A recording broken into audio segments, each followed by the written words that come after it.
Yeah.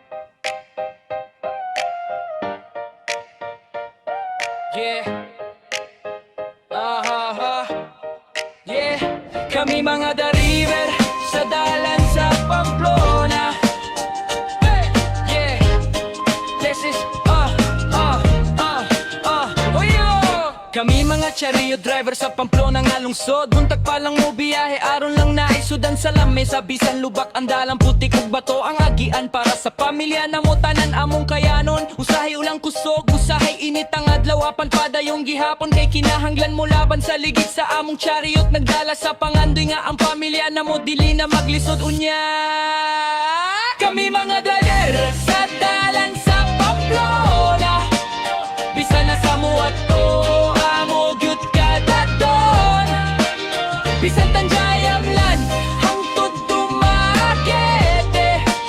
Para sa pasahero dili mi mo hunong.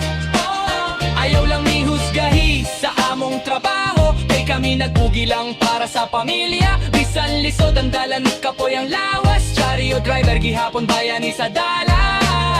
Usahay na ay mo selos nga pedi chop driver, kay layo na kuno ang among ginabiyahe. Apan wala nila masapti ang tinuod nga rason, kay ang pasahero usahay naghangyo lang jud na ay magpakiluoy. Kuya tabang iko palihog, kay layo pa ang ilang at tuwan nga dapit.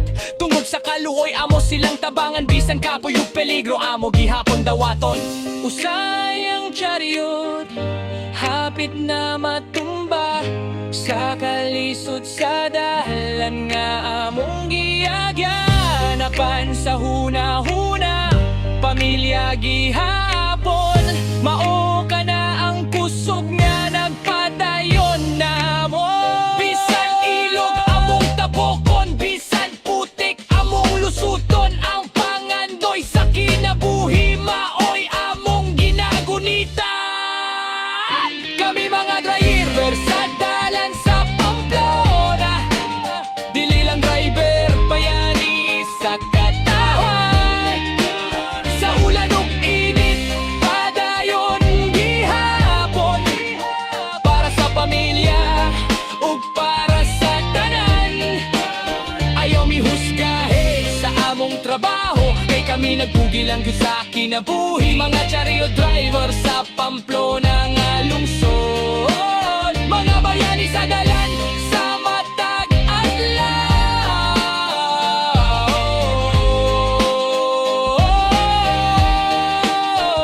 Sa ligid sa chariot nagdagan ng pangandoy para sa pamilya. Padayon lang gihapon.